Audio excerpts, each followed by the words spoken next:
All right. Well, I want to welcome all of you to the Ball State Animation Alumni panel discussion. We have a great panelists here from people that have graduated from our program in 2010 to 2019. A really good representation of different interests and different kind of avenues that everybody took in their journey after graduation. And I really look forward to hearing, kind of everybody's answers to the questions we've got. So the first question that I'll give out to the panel is, can you give us just a quick bio of yourself, and also, what happened after you graduated from Ball State? Let's start with Candace. Hi, can you hear me? I'm Candace Weber. I'm a 2010 graduate, so I predate Andy a little bit. Let's see, I graduated from Ball State and went to grad school in San Francisco. I went to the Academy of Art for a few years. During my time there, I worked doing stereoscopic rotoscope for a bit on some movies. And then after graduation, I worked at a nonprofit for a few years. And then more recently, in the last, I think I just had my 5-year anniversary, I moved to Vancouver, Canada to work at Titmouse as a compositor. And in exciting recent news, we're the first, I think historically, the first Canadian animation studio to unionize. So exciting times. All right, thanks, Candace. Jonathan. Am I the only Jonathan around here? Just want to. You are. Sure. That's a very common name. Okay, cool. So I'm from Indianapolis, Indiana. So I've stayed in the state all through high school and college, going to like Ben Davis High School in Indianapolis and then Ball State in Muncie. I was just trying to think, like, when did I actually graduate? It's been a while. I've kind of like lost the year. I think it was around 2013 or so. And then about took a year after graduation before I actually got into the industry. My first job and pretty much my only job has been up at Raven Software in Wisconsin, working on Call of Duty. So I settled here and I've been working ever since. And then now that this whole COVID shenanigans have been going on, there's been a lot of studios moving to remote work, and Activision Blizzard is one of the companies that are embracing it. So I've just recently moved back to Indiana, and I'm hoping to stay here and work remote long term. So happy to be back. Thanks. Kendra. Okay, hi, my name is Kendra. I also grew up in Indiana. I graduated, I think I'm the second most recent graduate. I graduated in 2018. And a few weeks after I graduated, I moved down to Huntsville, Alabama, which is where I am now. And I joined a company called Pinnacle Solutions, and we make virtual, it's called virtual maintenance training. And so essentially we make 3D models of military aircraft that can be interacted with in place of actual aircraft for maintenance training. So we model, texture, animate down to the bolt essentially of these aircraft, and then also go into the game engine to help the developers with certain things. So I'm an art lead on a project right now, and can't go into the aircraft or anything like that, but that is where I am now. Well, thank you. Let's see, Ryan. Hey everyone, my name's Ryan Wong. I'm a 3D generalist and real-time broadcast artist in Los Angeles. So yeah, I graduated way back in 2010, which is forever ago. And after graduation, I moved to LA. I didn't have a job or anything lined up. I just drove out here and hoped for the best. Pretty much for the first 3 years, I did a lot of freelance work, and my roles kind of jumped around a lot. The most consistent work I did was I was a 3D generalist for post-production on Discovery Channel and History Channel shows. So it was like mainly making 3D sequences to further explain whatever they were talking about on the show. In between that, I was a designer for the WWE, mainly doing promotional artwork. And then also I was a compositor in Nuke and After Effects for a couple different shows and movies. So then after about 3 years, I started looking for jobs that offered full-time. I found a job which I'm currently at, which is called RCS, or Reality Check Solutions. And RCS was a very different work from that I did in the past.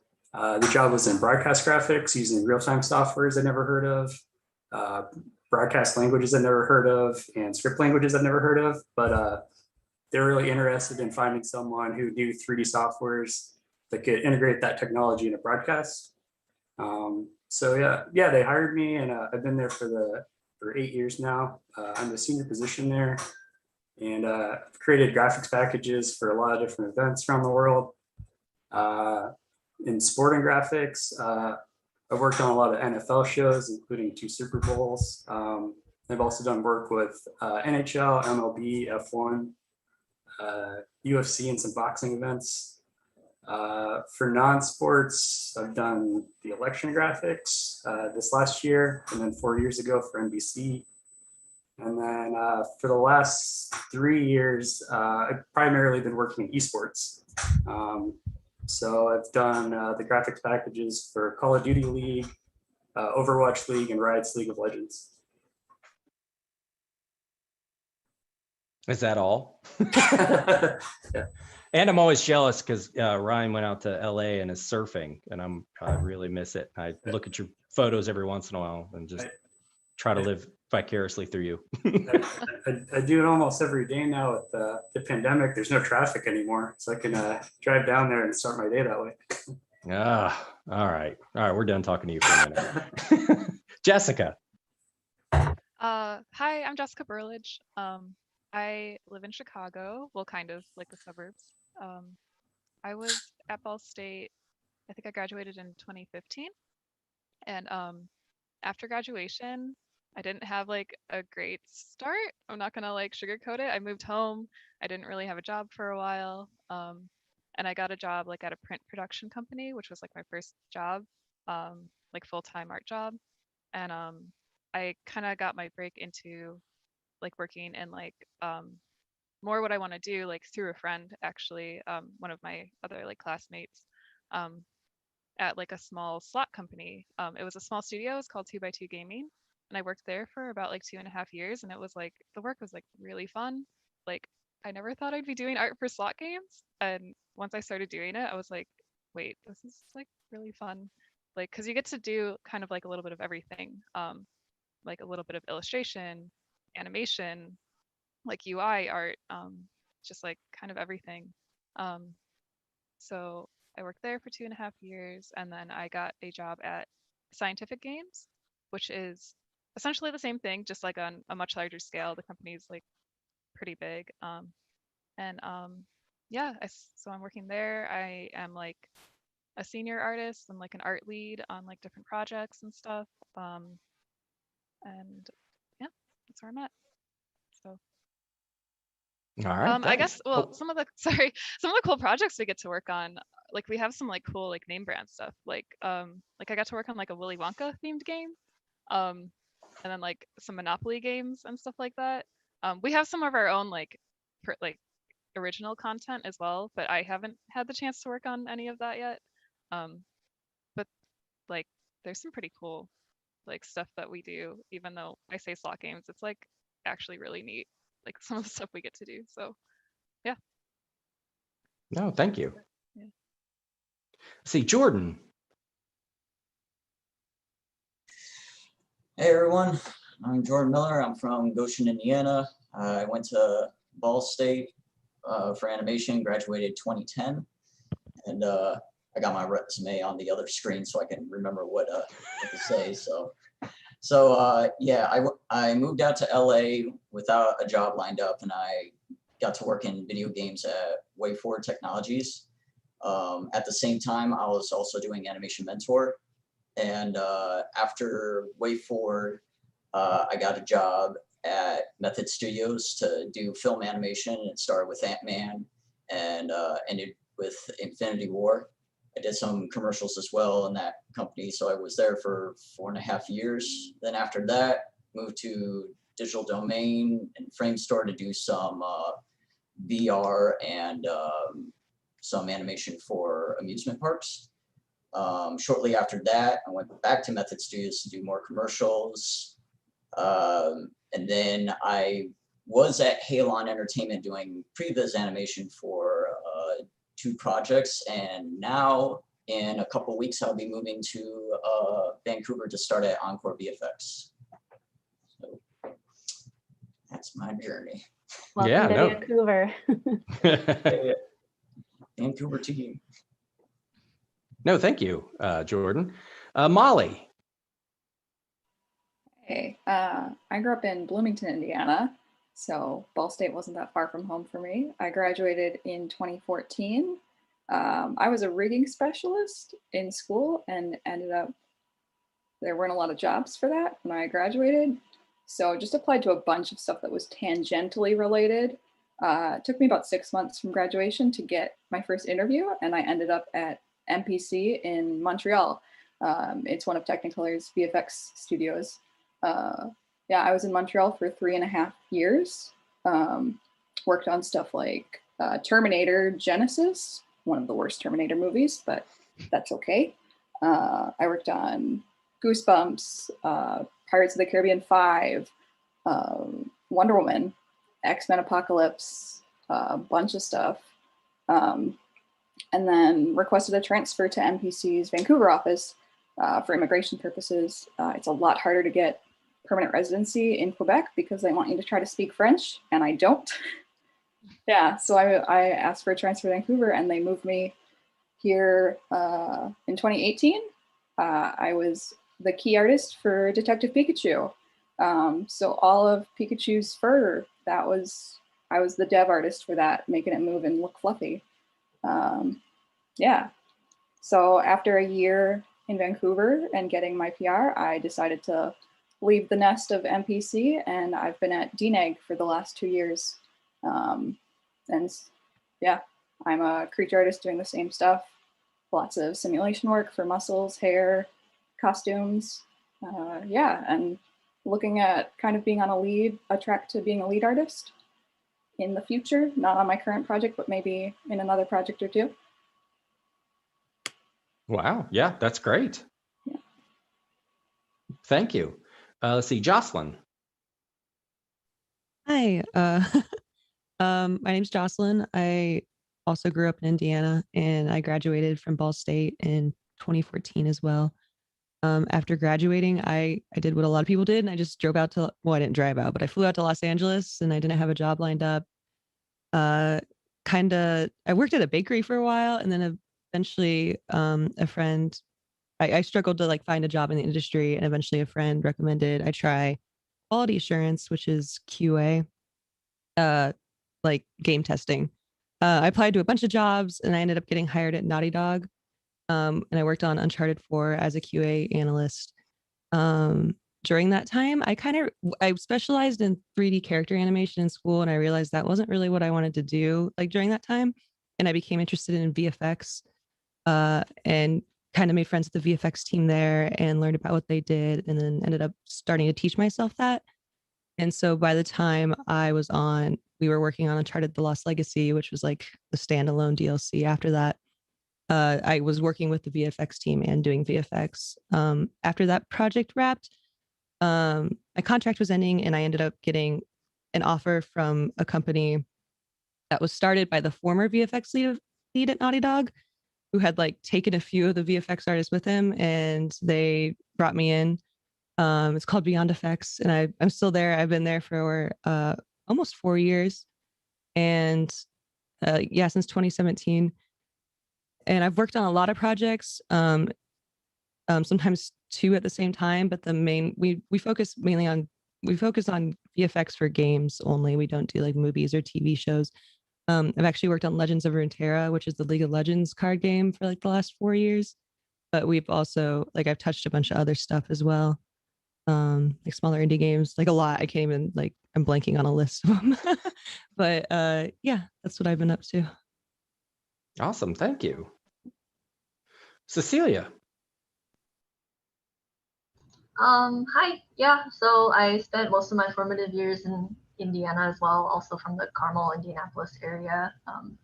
Graduated from Carmel High School and went to Ball State. I graduated from Ball State in 2015 with Jess. And I also had a pretty kind of wayward path after school. I moved to Minnesota for a bit, worked as a associate librarian for a while, for a couple of years, before I got a chance to apply at 2x2 as well and get into slot games. And a really similar trajectory to Jess. I really enjoyed it. It just was a job in an industry that really suited the skills that I had. And then I also had an opportunity to apply at Scientific Games, and I took it. So now I'm working as a core artist there, and just starting to kind of get my hands a little dirtier with some more art lead related things, and yeah, and simple animations and game design stuff. So it's really fun. Yeah, thank you. See, Caleb. So I graduated from Ball State in 2011, and about the same time that Ryan and Jordan did, I did the same thing where we went out to Los Angeles. And so I didn't have a job either, but right when I was about to drive out there, I got a call from Warner Brothers and was a tour guide there for 6 months. So I went from I was doing the Warner Brothers studio tour, and then also doing some crowd movement for like Ellen and Conan O'Brien and stuff like that. And then I got my first animation job in production for the How to Train Your Dragon Riders of Berk TV series that aired on Cartoon Network. And now it's on Peacock. But then basically my whole career, I've been in animation production. So I've been managing like what comes from the vendor, whether it's shots, assets, things like that. And I was at DreamWorks for about 7 years working on various projects such as like Still Dragons, that was Race to the Edge when it became on Netflix, and then DreamWorks Troll Hunters that's on Netflix, and then DreamWorks Three Below, DreamWorks Wizards, and then I went over to kind of change things up and learn more about like the animation like production pipeline, and I was over at Alcon Entertainment working on a Darkmouth animated feature, and that was on the Warner Brothers lot when we were working on that. And then after that, I got the job on Big Hero 6, the TV series over at Disney Television Animation. I worked on season 3 that's on Disney Plus now, and then currently over at Marvel Studios on What If. Excellent. Thank you, Caleb. See, Abby. Hi, I'm Abby. I graduated in 2019. It's been a whirlwind since then. So when I graduated, the plan was to go out to LA, but first I needed to save up some money. So I was kind of in between jobs, waiting tables, and then COVID hit. So that was very interesting because it kind of just changed my whole perception on my career. And I kind of just took an opportunity to do something I always kind of wanted to do. I've always been interested in YouTube, and I kind of combined both my degree and my love of editing and YouTube. And I decided to just cold email like 500 people in a day. And I started working for one particular influencer I still work for today. And I started building a business of video editing and animating for pretty much just like influencers, YouTube, Instagram. I've worked with Greg Sulkin, Bobby Burke from Queer Eye, and I still work with Logan Paul, and I make all of his exclusive like membership videos and things like that. Thank you. Let's see, Rihanna. Hi, I'm Rihanna Miller. I'm from Connersville, Indiana. Graduated undergrad Ball State in 2014, and I did grad school at Ball State and graduated in 2017. I worked at the Muncie Public Library after that for 2 or 3 months teaching workshops. And then I got my first job in Indianapolis as a motion graphics designer that same year. And now I'm with Caldwell Van Riper.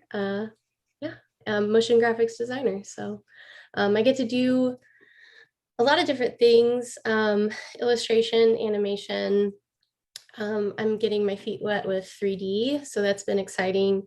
I work a lot in social media, so yeah, that's me in a nutshell. Thank you. And then Dean. Hi, I'm Dean Mosher.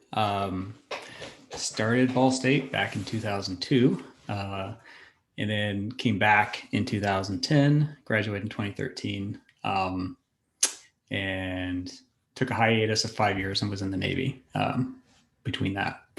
After graduation or towards the senior year, I did 2 internships. Well, one part-time job at Garfield, where I was kind of like a house mouse. I kind of just helped out collecting assets for their Garfield online English and Spanish for helping kids to learn Spanish. So I just pulled a lot of stock photos and cropped them for a whole summer. So not very fun. I also did an internship at a company called The Basement in downtown Indianapolis. My senior year, we helped create an ebook for children. That led to another internship after I graduated in the fall of that year. After the internship, they hired me on full time as a motion graphics animator. I should say I went to Ball State for 3D character animation. So after I was at The Basement, I took an online class for Anim Squad, learned from one of the Disney animators there to better my 3D animation skills post-college. Stayed at The Basement for 2.5 years, doing a lot of motion graphics. It's where I picked up a lot of my After Effects skills. After that, went into freelance for 2 years part-time. And then I also worked part-time at a media company, a small media company up in Noblesville, helping out with their media department. And then at the same time, I was also teaching 1 night a week at the Art Institute in Indianapolis as an adjunct. So I did all 3 of those jobs for about 2 years. And then 2018, I was hired on at a small production studio downtown Indianapolis called Think Ahead Studios, where I'm now the lead animator. So I just kind of help oversee the day-to-day, I don't know, grind, I guess, of the animation team, I guess you'd call it. Just kind of help making sure that the artists have what they need, helping scheduling with the producers, the project managers, talking with them about incoming projects, helping create styles for the animation, and just kind of leading the team overall. So, yeah. Well, thank you. Mm-hmm. Yeah, no, thanks everybody for sharing and your honesty about what happened after graduation, with some of you getting jobs fairly quickly and others not having anything. Yeah. So yeah, I really appreciate that. I know our students and those watching, that's the kind of information they want to hear. They want to know that of what it's like to what happens when you graduate, to, you know, having to grind it out at what I heard, bakeries and other places, you know, before you can actually get your break, libraries even. So so I got a question, and you can answer at will on this one. So what advice would you give yourself back as a junior back at school with what you know now? So if you were talking to yourself as a junior, you got 1.5 years or 2 years left, what would you tell yourself now? I can jump in really quick. Yeah. So junior year, I focused on 3D modeling, and I would tell myself to learn a game engine. I waited until my senior year to kind of jump into Unreal.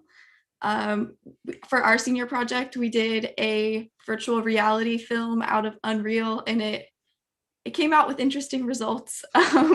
But it was really good to dip my feet into the game engine. But I do think that a lot of game studios and what I'm doing right now, which isn't technically a video game, but still utilizes game engines, they're really looking for 3D artists who are not only good at modeling and texturing, animating, but they're also looking for people who can jump into a game engine right away and kind of use some developmental skills. So learning a game engine, I think earlier would have been very beneficial because I had a lot to learn coming into the company I am now.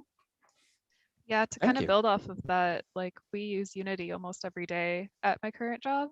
And luckily, like they've been really patient with teaching us it, but that's like a really good point. Like it's like it's one of those things on a lot of applications I see where it's like it's one of those nice to haves.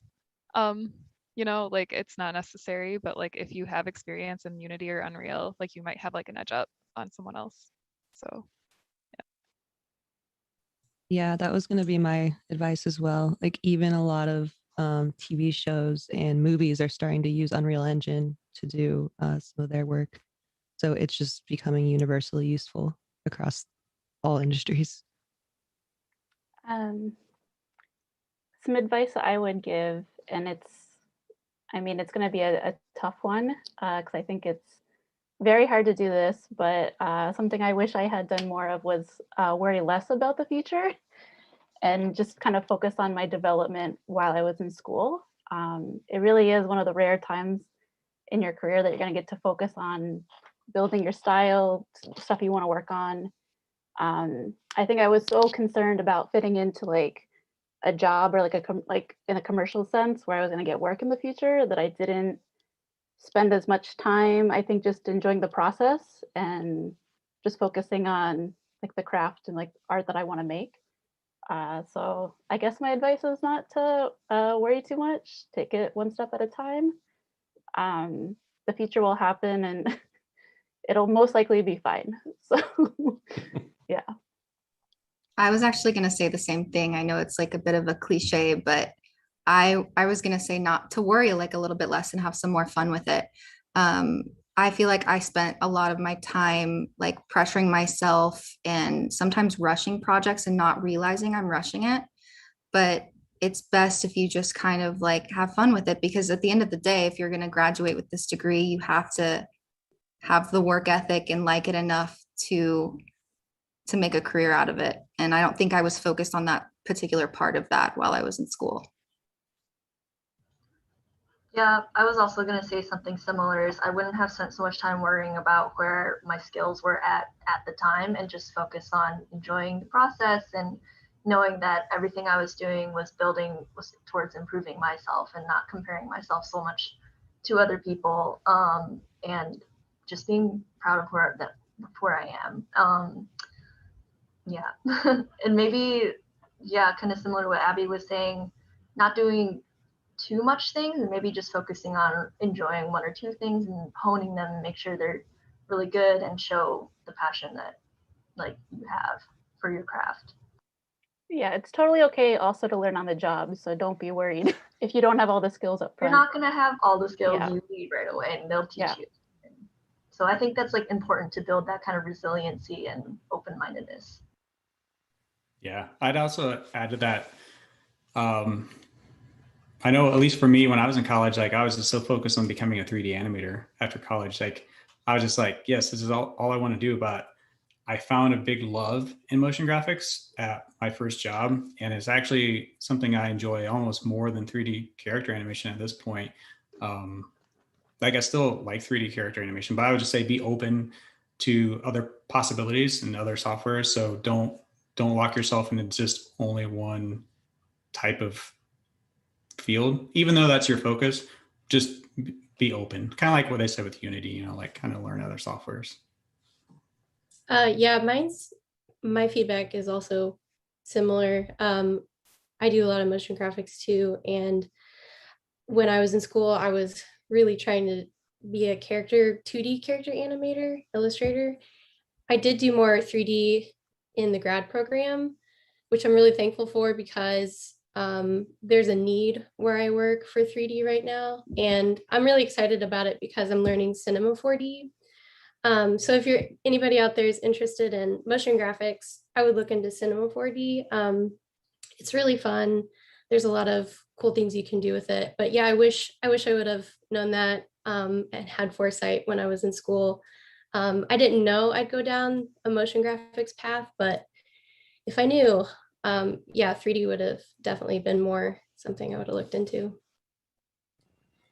Mine would be to basically draw digitally more if I was telling myself in the past, because they like coming out like to the industry and when you're kind of getting started, like there's a very large need, and there always will be, for storyboard artists and for like story revisionists. So I wish I would have like been drawing digitally more, because I remember visiting Ball State a few years ago, and there's, I think it's when they were on the second floor of AJ, and you had like that, you have that really cool lab with all those Cintiqs in a circle, and you were doing life drawing and stuff in there, and yeah, that's like really exciting, and that's what I would be telling myself. Thank you. Yeah, for my advice, I'd say pursue internships. Apply everywhere. Especially as a junior, because some programs require that you have to go back to school afterwards. And I don't think it's really ever really too early, because you never know which opportunity will pan out. So just just go for it. You're not gonna get it unless you reach for it. And I think trying to get one of those opportunities really opens doors for people. So don't be afraid. Just apply. Yeah, a bit of advice I have is like probably really obvious, but like build a strong portfolio now while you're in school, because that's what's going to get you your job, like your first job. Like really focus on making it like look polished and nice and like well put together, and like make things you're excited about that you want to show off. I don't know, like your junior and senior year are probably the times to start like building a portfolio of work. Like every project you have, like take it seriously and like make it look awesome and have fun with it. Like, because it could be something you can put in your portfolio, and probably keep in your portfolio for a while you're looking for jobs your first year or two after graduating. So, yeah. Yeah, to go off of that, like make sure you take projects seriously, because you never know what your future employer will be looking for. So even if it's something that you think like, oh, this is just like a silly texturing project, or like, I don't think anyone would want to see this, like there's a company out there that wants to see that you can do that thing. Those projects aren't for nothing. So definitely like try your best on every project, even if it's not something that you feel like you're interested in, because it might be something that a company you're looking for is interested in. Yeah, I totally agree. Yeah, and just building off of that, what Kendra and Jessica was saying, yeah, if you are animating shots, try to animate or tell stories that come from the heart. Like tell stories that you want to tell. That would be like when I was in college, I was always focused on what would other people want to see, and not what do I want to tell and everything, because then that would show through it. And if you just, like they say, if you have fun with it, it's going to show through your work. And yeah, just polish up as much as you can and work on it. And also study film, and not just acting, but also camera work, because that will also shine through. Yeah, kind of something that Jordan was saying. Yeah, really like all those classes that you might not think is your major focus. Like I did one of the cinematography, or not cinematography, but as a video art class. I never thought that would help me in the future, but now I'm working in broadcast. I'm really glad I learned those things in the past. So yeah, take it seriously, and yeah, you never know if it'll come up later. Yeah, like take advantage of the resources college has to offer. Like tablets are so expensive, good PCs are so expensive, and then just having access to other forms of art, it all feeds into you as a professional and as a person who's growing. So take advantage of it. I think if someone would have asked me that question 2 years ago, I would have said like, learn a scripting language, learn Python, because everyone's using it. It's going to make your life so much easier to be able to automate some stuff. People love it if you can build tools on the side.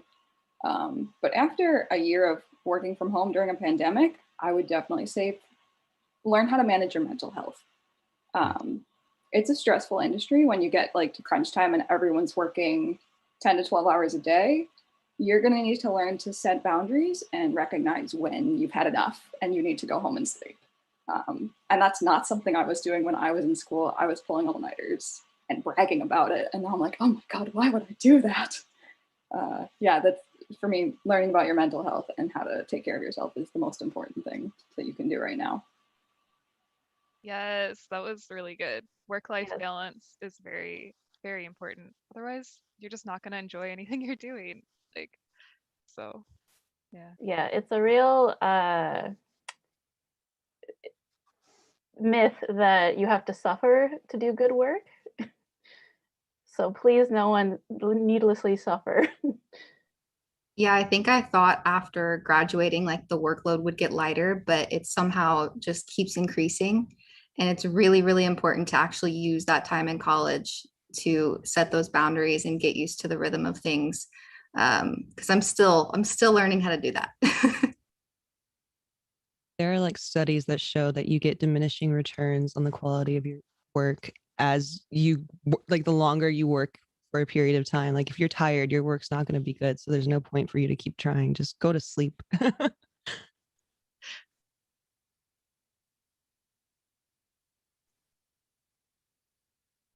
Yeah, like Okay. those 48-hour film festivals, are they a good idea? I don't know. Like, sorry. No, well, yeah, I participated in 4 of those, and I honestly, the first one, I don't remember driving home from Indianapolis. So yeah, no, No, they're it fun. was I it don't was want to fun. discourage that. They're fun. They're, But they're just fun. They're not. Yeah, Yeah. they're fun. Yeah, that's all they were. 40-hour Team film festival, building, 8 hours fun. a day for Yeah. a week. Yeah. All right. Well, no, thank you. Those were all really good answers. And yeah, I appreciate the honesty in them. Talking to yourself, a long time ago, or some of you just a few years ago. But yeah, the mental health aspect is definitely a huge one. And you might have more on that with this next question. What's the biggest challenge you see in the animation industry right now and coming up in the near future in the industries that you're working in? I definitely, the mental health, like I think grind culture and exploitation are 2 big ones in the industry that I have personally experienced and seen a lot of friends experience. Because I think we all get into this industry because we have a passion for it. There's a little bit of like studios know that you want to do a good job, so they will try to get as much labor out of you as possible. And it can be a bit, I think people burn out really easily because of it. When I first started at my studio in Canada, one of the first things I noticed is there's not a lot of people over the age of 40. And I feel like that's often a red flag. It's hard to have a family, do other life things if you're only working. So I think setting boundaries is super important. This is also a thing, like people feel free if there's like extra questions about this sort of stuff. I mentioned my studio's unionizing. If people are curious about what that means, to work, because I've now worked at a studio that was not unionized, one that is going through unionization, and soon it will be an experience of knowing what it's like working at the union shop. So if anybody has any questions about that and why be like, I think it was a pretty solidly vote for yes. And I know the dynamics in Vancouver are a bit different than the States, but I think setting boundaries is very important, and feeling like comfortable enough to be like, I'm sorry, I can't work unpaid overtime is super important. Yeah, I would say on that note, it's hard for me to say what the biggest challenge in the animation is in my field, because we work in kind of like 2 big pillars, and that's pharmaceuticals and technology where I work at. But I would say, yeah, just guarding your mental health when you feel like you're being overworked. But overall, the biggest challenge I think in the past year for our company was obviously, as the world experiences COVID, working from home, and that kind of lack of camaraderie or the ability to just brainstorm more quickly with your coworkers back and forth, right? Sitting right next to you. So I feel like that's going to be something that's going to be a little bit more of a challenge if studios keep this work from home kind of workflow. But I also saw animation rise a lot in my company. So we are half film, half animation. We have a video production service on one half of the company, and the other half is the animation. And because of our clients, because COVID shut down all of their conferences for the year that they wanted to live stream and record and do all this stuff, all that budget, all those dollars just came to animation. So we were so swamped with animation that we didn't anticipate. Now, granted, it wasn't the most fun animation, but I think the challenge is going to be navigating that path forward as far as like live events and stuff that go. And I think Unity and stuff like that is great, because I know there's technology that you use on The Mandalorian where you can like basically create real worlds on large screens and stuff like that. And we've begun to look into that, but the screens are pretty expensive too. So it's just going to be interesting. I can't say for sure what the challenges are, but those are some that came up in our company last year.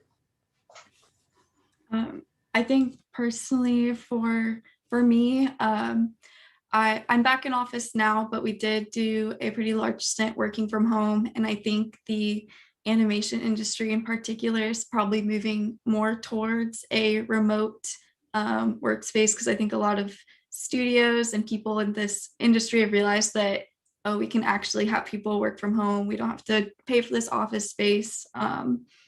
And it's in some cases it's more productive, but it is really hard when you have your work computer right there in your living space to separate working from living, which is what we touched on earlier. I would have cases where I would wake up at 7 a.m. and be on my computer till 8 p.m. And it's just because I felt like I needed to work because my work computer was there and things needed to get done.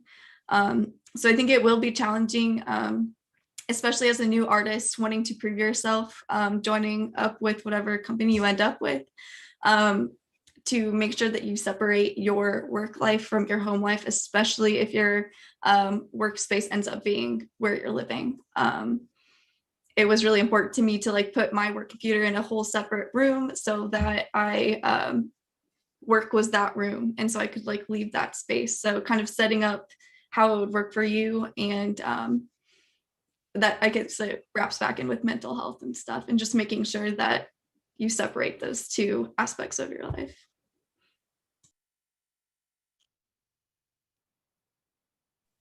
I have something that's a bit different. It's not like, I don't think it's like a huge problem or challenge, but it's more of like a personal like thing. Like you'll notice like as you continue to work in the animation industry, like software changes very quickly. Like, and you're gonna probably need to learn new software and keep up with it. I know, like personally speaking, I have some like managers or bosses who are like older than I am, and they admit that I couldn't do what you're doing now because I just haven't kept up with the software, but they're in like a lead position, so they don't need to. But it's just like things change really quickly. So just always be open to like learning new stuff, and just kind of like if you have like, you know, like if you want to like break into something new, even after you graduate, you might need to keep learning and keep like discovering new software. I'm just now starting to learn Spine, which is new, and a lot of like gaming like companies, especially like smaller studios, use that, and that's new.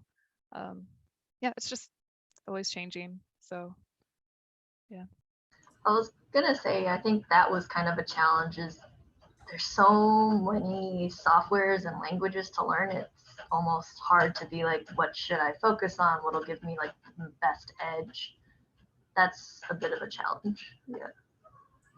Yeah, I was going to say from my perspective, I'm not so much in the animation world like a lot of you are, but I'm more just freelance based from home. And I've noticed more on my side of the social media aspect of things. Things are getting much more versatile as apps get, you know, more development, and it's a lot easier, like user friendly. So I would say definitely always be kind of updating yourself every so often, checking in with people who do what you do and making sure that you can learn something from them and you're always kind of learning a new software or checking in on your skills. I think that's the biggest thing, is the versatility aspect. Don't be afraid to admit you don't know something. Sorry, that's like random, but like don't be afraid to ask questions, especially like if you have coworkers, like ask them. Like that's one of the best ways to learn. So I will say too, like I personally experienced this. If you are someone like new joining a company that's kind of set in their ways, like you most likely learned something in your college career that they have never heard of. Like I introduced referencing into our pipeline, and it has like completely changed how we do animation. And like no one had ever heard of that. And I agree. Like, don't be afraid to speak up if you're like, hey, I think there's something better, or like, hey, what if we try this? Sometimes, you might feel like you're not getting heard or anything like that. But I think a lot of the times people will listen because a lot of people know how quickly that this field changes. So maybe a difficulty will be like being heard at first, but I think if you kind of can prove yourself and kind of show off these new ideas, it can be beneficial. As someone who works in the VFX industry, something that I've noticed as like an anxiety that many people in the industry have is how thin the margins are that we operate on. If anyone's seen the documentary Life After Pi, it's about the studio Rhythm and Hughes, that they won the Oscar for their work on Life of Pi and then went bankrupt. And so just in the few years that I've been in visual effects, I've experienced a project that my company was awarded that then we were underbid and it went away, and that results in layoffs. I've experienced, we were working on a project in Vancouver, and they decided it was too expensive to do in Vancouver. Most of the work was going to go to our sister studio in Montreal because they have better tax credits. And so again, that leads to layoffs. And so that's just, it's a really big machine that hasn't changed in however many years. And so it's just always at the back of your mind, like, am I someday going to have to move to India to do what I want to do?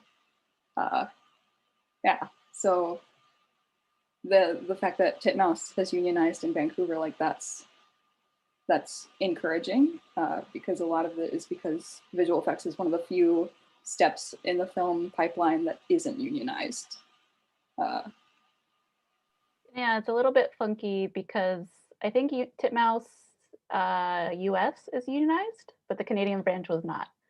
So I think that there might be one other studio, smaller studio, that is unionized, but it bodes well because I think we were the first major one, and hopefully it will help things.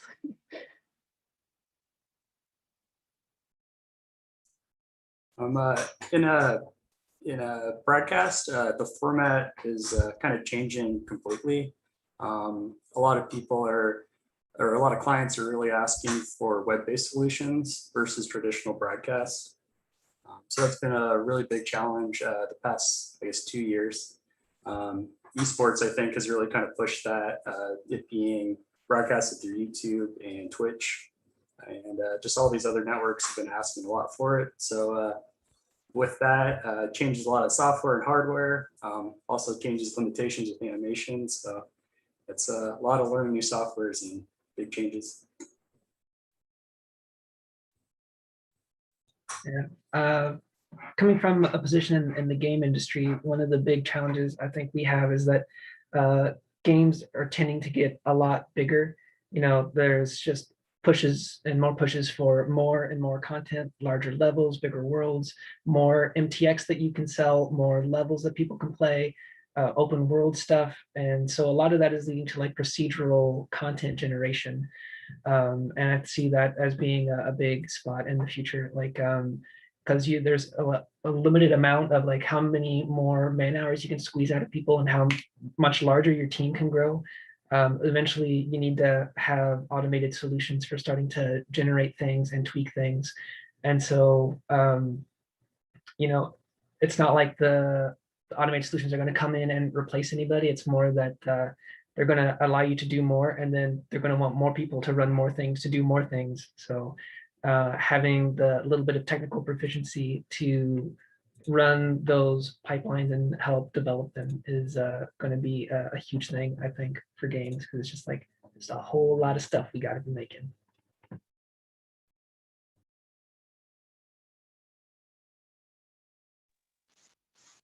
Yeah, they call it world building for a reason. So yeah, yeah, the games and visual effects, everything is getting so much more in depth, and just the amount of content needed today is staggering.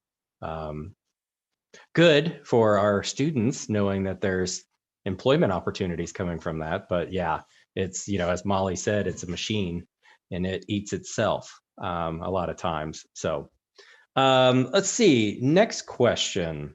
Without giving the details of any projects you're currently working on, what does a typical workday look like to you?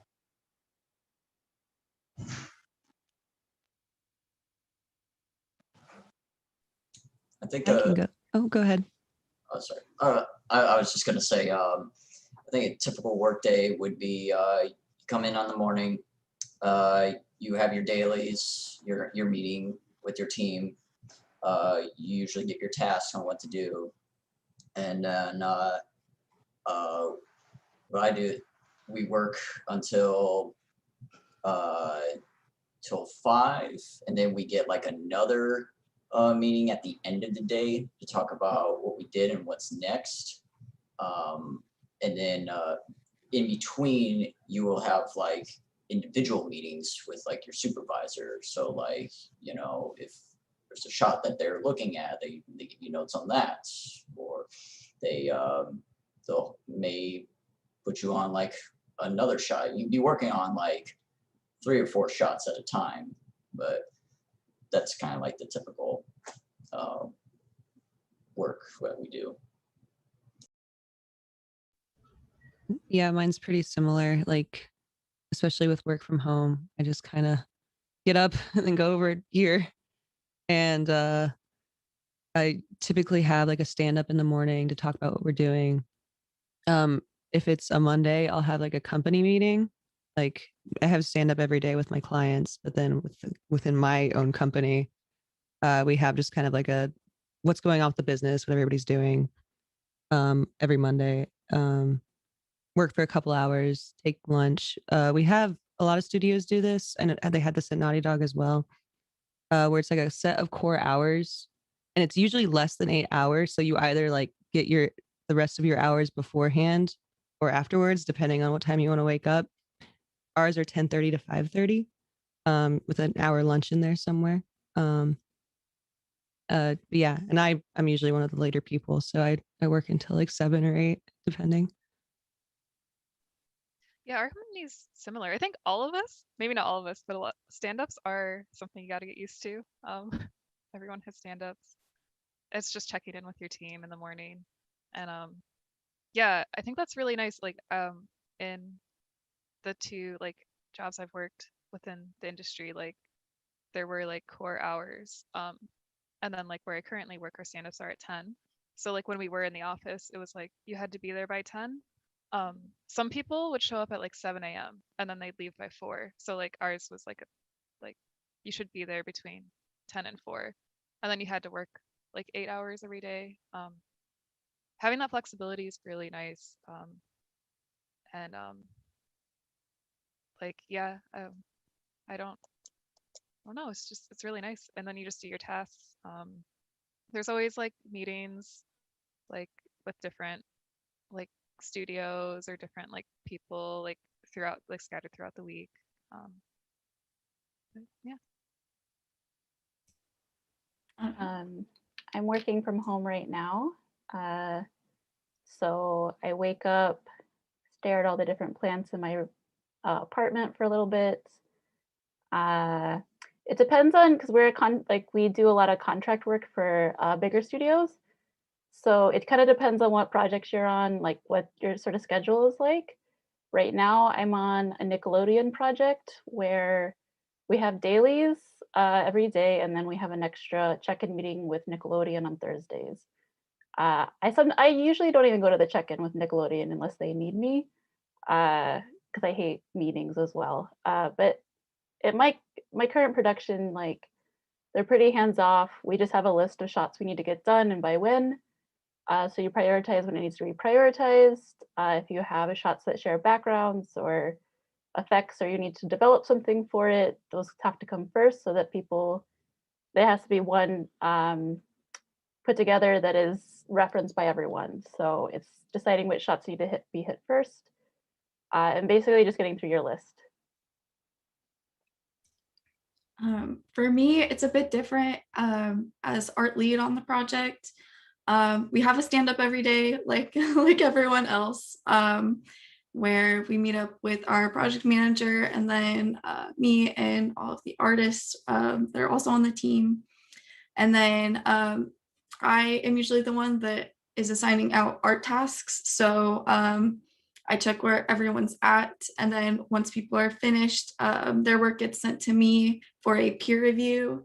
And essentially I look through their model to check for, it's just the modeling basics, making sure all the geometry looks right, making sure the hierarchy looks right.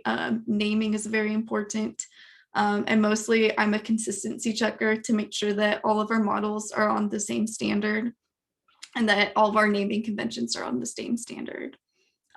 Once the model's approved, I work with the developers and get models sent over to them.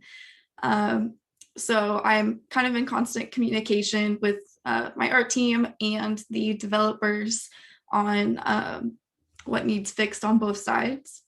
And then we have a weekly meeting that's the project manager, our director, the art leads, and then the developer leads and software engineers, where we just go over kind of the overview of all projects in the company and give input on what we would like to see improved, what we'd like to change, and yeah, just kind of being the voice of our team.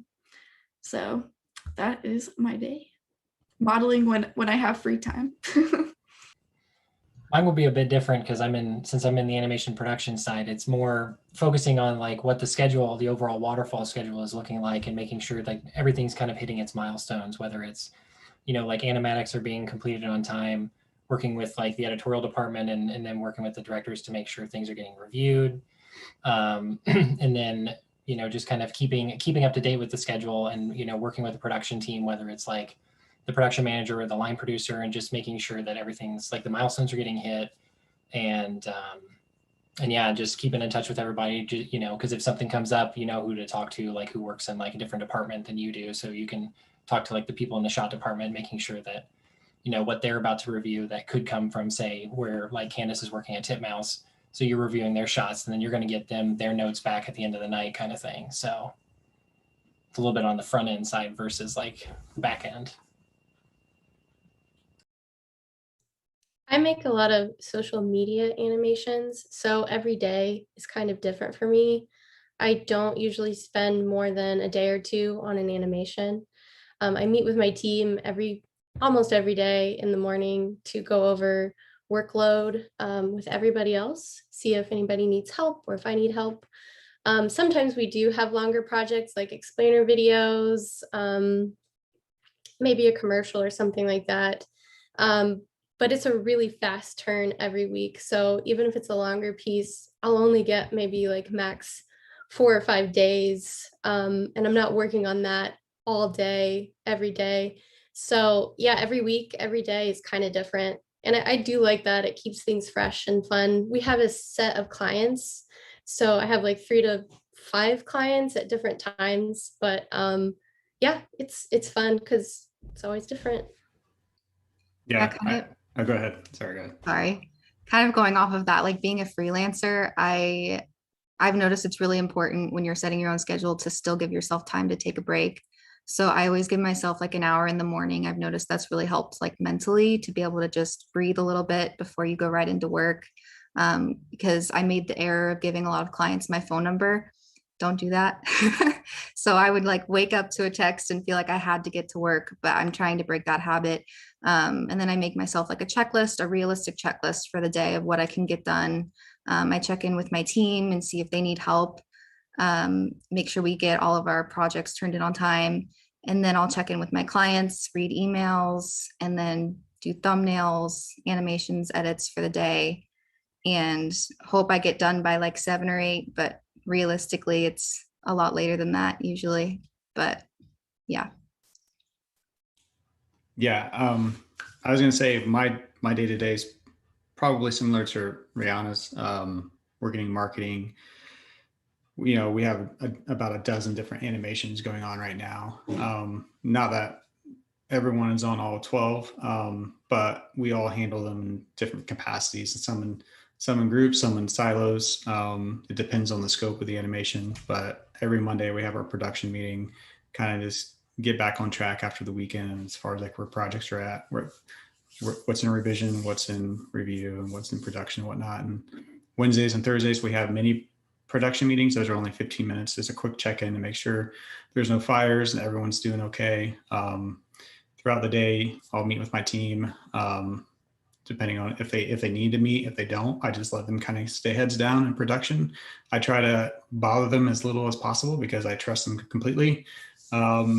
And we always have reviews, but I mean, the producer's there, the project managers are there. So yeah, I'll jump in anywhere from scripting to storyboarding to animating, whether it's 2D, 3D, or motion graphics or style frames. So it's kind of fun being in a small production studio because I get to do a little bit of everything every day. So nothing gets really stale or boring. Our typical projects last anywhere from a handful of days, depending if it's a small social turnaround, maybe even a couple of hours, to a few months. I think we've had one last for about 5 or 6 months. It's a bigger 3D piece that had about 8 characters in it and stuff. So, but yeah, that's our day to day. I think our day-to-day looks kind of different depending on where the game is at. So like at the beginning, it's a lot of making mock-ups, making sure the game designer, the art lead, other artists get their eyes on it and approve it. And then it moves into like figuring out like a symbol set and what kind of colors we want and the color language. And then a lot of approval, a lot of like making sure everyone's got eyes on it. And then collecting all those assets and then just making the game. And then it's actually a lot of storyboarding, storyboarding certain moments in a slot game, like, oh, well, how do we want this bonus to look like? Make sure the game designer looks at that and then approves the timing and the composition and stuff. And then like right now I'm getting towards the end of a project. So it's a lot of sitting down with the engineer and being like, that timing can use a little tweaking. Let's share screens. And if you can just move this object like a couple pixels to the right or left or whatever, like finagling that, or just being like, making sure that this feature, like these sparkles, I don't know, can use a little polish, a little more glow or whatever. And yeah, just things like that. For me, my schedule is all over the place. Usually it depends on the project. Usually per event, we get about a month or 2 to build a graphics package, which is usually pretty chill. I work with like a small team, but that's just pretty standard work hours where we're just busting up the graphics. But then the week of the launch, I'm usually on site in the broadcast trucks, working with the graphics operators, fixing bugs or any last minute requests before launch.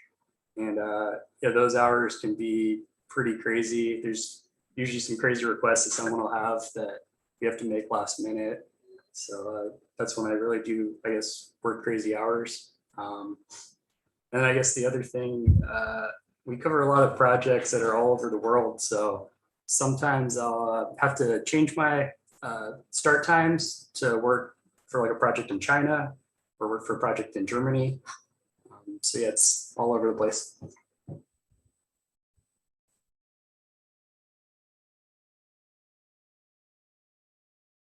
Kind of going off of that crunch time stuff, like our company definitely has that too. Something that's really nice about where I work is like most of like our projects are very long. They can be like 6 months to like 2 years, depending on the game. And so for most of it, it's like really nice and like you're working normal hours. And then towards the end, you know, there's tons of polish, which is what Cecilia said, just like a lot of little nitpicky things people are noticing, and it really stacks up. And there are times where you have to work really late, and something that I really value about where I work is that they value that, like it's salary, so it's not like they're paying us overtime, but like our producers have gotten me like dinner when I've had to work late before like a crunch before. Just, I don't know, just that kind of stuff is really nice. Crunch is real, at least in what I work in. I think it's important to not let yourself be under crunch all of the time, though, because there's something probably not great about that type of work environment then. So.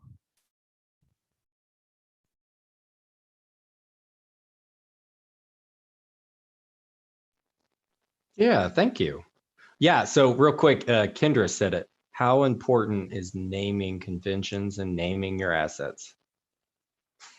Oh my gosh, please name your I'm so Photoshop good. files. Like, don't leave like all the layers, like layer 41, like layer, sorry. Don't use capital letters. If you get into that habit now, like that is going to be so helpful. And then, because you always work in a file imagining someone else is going to have that file, and they're gonna have to like decode whatever you did. Yeah. And just for the record, because I work at the end of the pipeline, people at the end of the pipeline will know who you are and that you are doing that. So trust me, you'll be a lot more popular if you do it. I can't tell you how many like P cubes that I find in people's scenes, and I'm like, what's happening here? I think that most people have had one too many peer reviews for me, so they've gotten better about it. But yeah, it's very important. Yeah, where I work, you got to really make friends with the lighters, because those are the next people after animation that take your scene. So yeah, I will sometimes get people chatting me up saying like, why is this in the scene? So you got to really make sure everything stays clean and everything, and make sure you know which files you should save under, like either Maya ASCII or Maya binary, because that matters when taking things to Unreal. And I think, I don't know, I can't remember if we use this at Ball State, but like version control on files. We personally use GitHub for our company, learning how to version your files so that you can revert to a previous version is very important in case anything gets messed up. Yeah, I would say, go ahead. Building on what Jess said about make your file so that imagining someone else is going to use it. Also, organize your file, imagining you're going to have to pick this up in 2 to 3 months because there were client notes on something and you want to remember what you did. You don't want to be cursing past you.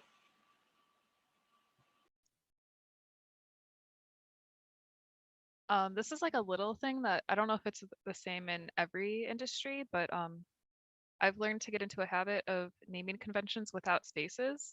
That's very important.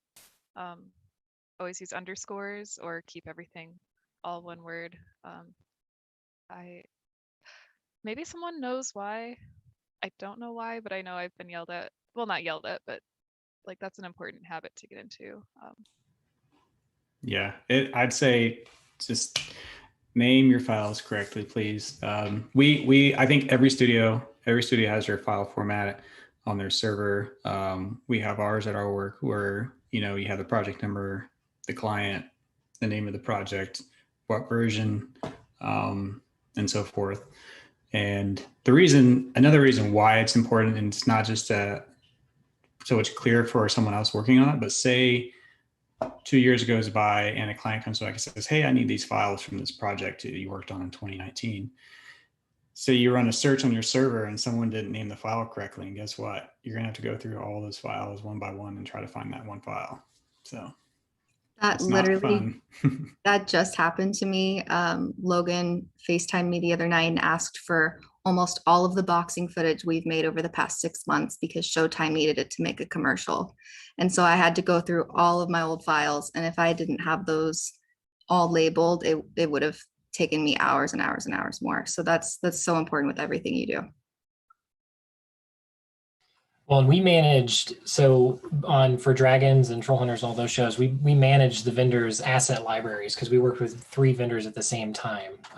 So naming everything was very key because we were managing all the Maya files, whether it was like the model file, the texture file, and then we were doing the same thing that Kendra was talking about, where like we would run scripts that the TD created that they would make sure that the file was clean, and we also had modelers that were checking the files to make sure everything was like working and it would render and things like that. So it's something that maybe you won't do as much as a student, just because like you're not necessarily, making like end result production files unless you're probably making a short film. So, but when you're like iterating your different files, just making sure that your version naming is just so you can understand it when you go back into it, so you know which version that you had.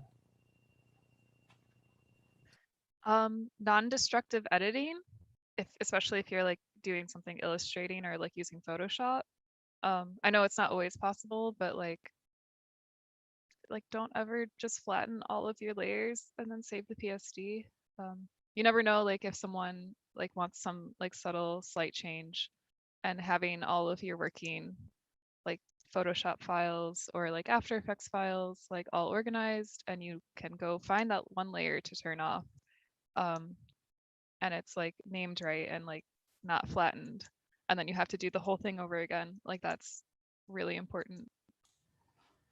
And real quickly, I don't want to take up too much time, but on the naming side, it's related to naming, but I would say color coding your layers, whether in After Effects or Photoshop, can really help, especially if you have hundreds of layers. So I've been in an After Effects project where I had probably 500 layers. You not only naming, but also color coding your layers, and then working in sequential layout really helps the person who might have to come in and edit something down the road. And I have just something random to throw out there for Maya files, and that is don't reference to anything on your local computer. Don't reference to stuff on your desktop or anything else. Worst thing that always happens is you get a file, whether through Perforce or somewhere else, and it's going to somebody's user drive somewhere, and your texture paths don't resolve, or there's an actual file path to like the rig file that they're using is they're referencing some kind of scene geo, and it's like, well, guess we're never going to use this. And we've actually like in the past had to make fake files just on that person's thing so that the file would open and resolve and then try to do other stuff. So yeah, don't do that. That'll make people very angry. It's amazing how something so non-creative kind of rules your lives today. Molly, go ahead. Sorry, you were gonna. As far as working non-destructively, my department works between the animation and the lighting department. So we get our work, we get the performance from animation, and then we do the simulation on top of it and pass that on to lighting. And so anytime animation needs to make a change, that has to go through us. And so if I've done my job cleverly, I get new animation, I hit update, I have a new thing that 90% works. If I've done something destructive, I have to start from scratch. I'm spending a whole day on something that could have taken me 2 hours. Same in comp. If you set it up right, you should be able to update it really fast. Thank you. So so we've got some questions coming in from our YouTubers, viewers coming in. So the first one was one that I had similarly sent you earlier, but what was your experience looking for your first job or your career? What was it that you were doing? I know some of you kind of explained it really early on. How many applications did you send out? Abby, you said 500 emails to try to get some job kind of moving up. So yeah, in terms of that post-graduation to those first jobs, what kind of advice do you have for our students today that are getting ready to graduate actually next Saturday? I mean, there's a lot of new resources that have come out in like the past, I'd say like at least 6 years, because I still look at it, like creativeheads.net, because that's actually how I initially got my original job. It was at Wild Brain Entertainment, which turned into being DreamWorks for Dragons. But like Women in Animation is a really, really good resource, because they are not just like specifically like the Los Angeles animation industry. They they're like all over, and then they have a lot of these Q&As and things like that. Like it's a very strong and really good resource, and it's not necessarily just for like because I didn't even know this because I was a guest with one of my friends at like one of the big city green screenings, and because the name Women in Animation, it's not just for like women as well. Like men can also be involved with it too. So it's just been a really good resource for like networking and things like that. One thing I would say is make sure to maybe make business cards. That's something that I noticed. I would be in a situation where it would be helpful to have a business card, or if you run into someone in the industry or someone that needs a project done, it's really handy to have your name and number and email on it. You never know who you're going to run into, and you always want to take every opportunity you can, because you always hear about people getting jobs just from knowing someone, or that one last email you didn't want to send could be the opportunity. So yeah, just make sure you take all of your opportunities that present themselves. I would make sure you're accessible online. So make sure you have a website, make sure you have your Instagram is the thing that I use all the time to meet other artists or collaborate with them even. So yeah, just. So I realized that I actually, when I was doing my background, did not talk about at all a lot of the stuff people brought up. So I just want to say, starters, I'm from Columbus, Indiana, if there's anybody watching from there. But when I found a job, so I actually found a job when I was still in school through a classmate. So I was working full-time for a few months doing stereoscopic rotoscope while also going to school, which I don't recommend. So I would say definitely make connections. I got that job just because I went to a bar for some drinks one night and he brought up they were looking for people. Then about 6 months after I graduated from grad school, I got my first full-time like adult job doing motion design at a nonprofit. And I think I found that job off of Motionographer. I would say I remember that they had a list of things they needed, and I think Premiere was on there, and I didn't quite know Premiere. So if you know any other editing software, it kind of translates. So even if you don't 100% match what they're looking for, still apply. I got the job and found out they really didn't need that much Premiere, and I learned it on the job. So make friends, make connections, always apply. Worst they can say is no. And I think just when I graduated, I spent that 6 months doing freelance and then also applying to everything until I finally got like a full-time gig. Yeah, connections is like very important. Like everyone wants to work with people they like. And if you know someone and they like you and they think you're talented, they're gonna want to get you to work with them. Like, I also like, yeah, I had like a rough start at the beginning. Like I was like living at home. I luckily had like a job as like an art teacher and stuff. But like, yeah, like the first job I got in the industry was because a friend who I went to school with was working at that small like studio, and he got me an interview. And then like when I moved on to scientific games, I was able to get like another Ball State alumni a job there. Her name was Sydney. So she's working there now too, and it's it's all about who you know.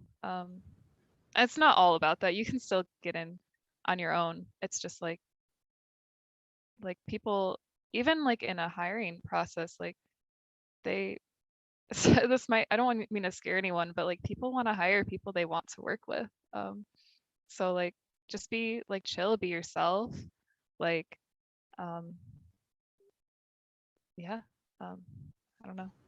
Yeah, I think like especially as someone who is going to be just graduating school, your biggest resource will probably be your classmates, like as Jess was saying. So make friends with your classmates, work together and try to support each other and keep in touch and stuff, and just maintain those good relationships.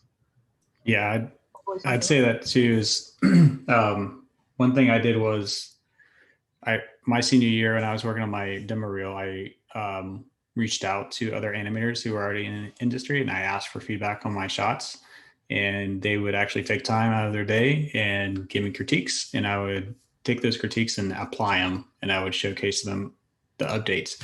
So network like that. And I guess a few bits of advice: if someone from the industry gives you valid feedback, please take that to heart, incorporate it, and then also show that person that you respected what they said and you took it to heart and you made those changes. That's going to go a long way versus if you just take, half hour of the day and kind of waste it.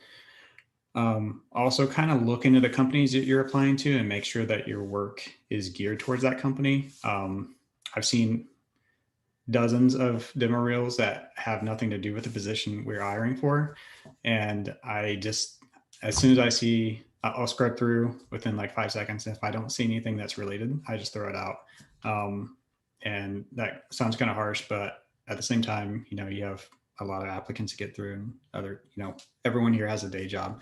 So yeah, I would just say network. And I forget who said it, but if they call you in an interview, at least where we work, like to us, it already says you have the skills to do the job. Now we are just trying to get to know you as a person. Like, are you someone we want to work with on a day-to-day basis? Do you seem humble and respectful and easy to get along with? So, yeah.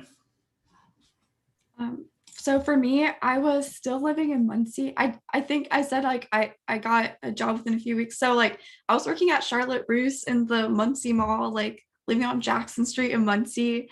My plan was to move back in with my parents if like nothing worked out.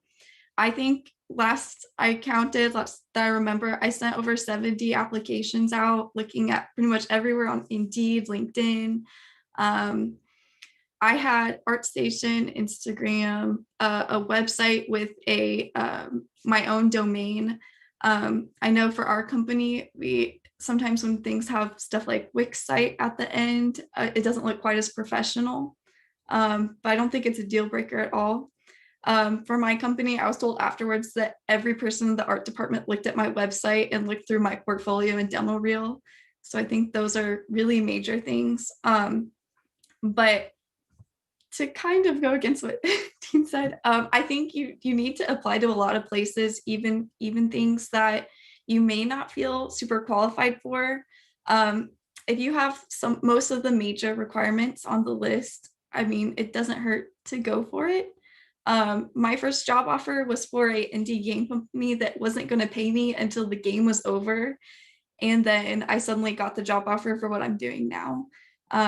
So I think apply to what you can, and you never really know what's going to land in your lap. I think the other major thing I wanted to say without going too long is have a willingness to move. My job is in Huntsville, Alabama. Did I ever think I would be working in Alabama? No. Do I want to be here permanently? No. But your first job isn't going to be your last job unless you really love it. Maybe you will. So just always know that like your first job can be your springboard. So don't be afraid to take opportunities and try something. Look for apprenticeships. I didn't get one, but I was looking at a lot of them when I was getting ready to graduate. And for example, Cartoon Network and Adult Swim will accept you up to 2 years after you've graduated. So you do have a pretty big window. They pay you, I believe, hourly or salary, and it's pretty competitive. It's good. And it's great to learn on the job.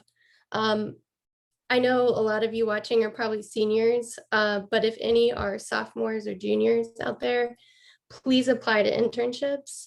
I didn't get my jobs through my internship, but my internship has definitely been a talking point on my resume.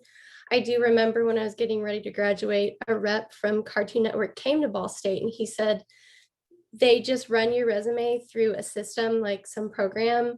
And if you don't have a minimum of 2 internships, you don't make it. And so please, while you're still a student, look at internships. Yeah, there are options to work like over your summers and stuff when you are in school. I think I had an opportunity to work at like the IDIA lab my junior summer, and that definitely helped to just have some work experience on my resume. I know that those opportunities aren't like everywhere, but they're there. And like even like freelance things you can get while you're a student are other things to add to your portfolio, and you can even like squeeze that into your resume as well.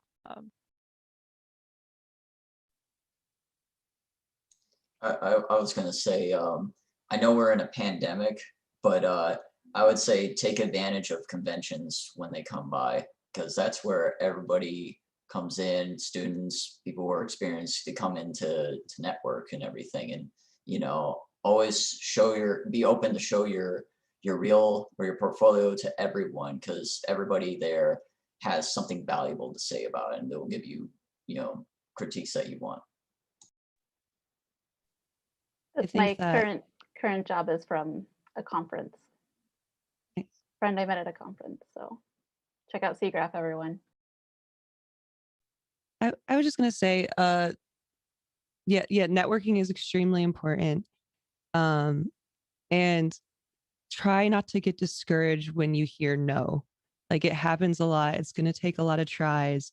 And a lot of the time, if your work is good and you've been putting in the effort, it's really doesn't have anything to do with you. Maybe they wanted to hire somebody that they got a personal reference from. Like, it just depends. Like, just you gotta keep your head up and just keep trying. It does get easier once you have had a job. And the other thing is, please proofread your resume. We've gotten resumes where people misspelled their names. People just like the borders are all off. Like, just take a second look at it, please. Like, some people are great at art, but then when it comes to the soft skills, they kind of drop the ball a little bit. So just keep an eye out for that kind of stuff. Yeah, I'll hit on that real quick, Jocelyn. We had a person apply, and when we kind of have like these fielding questions, and they applied before, and their response was, I've already answered this. I've already answered this. I've already answered this.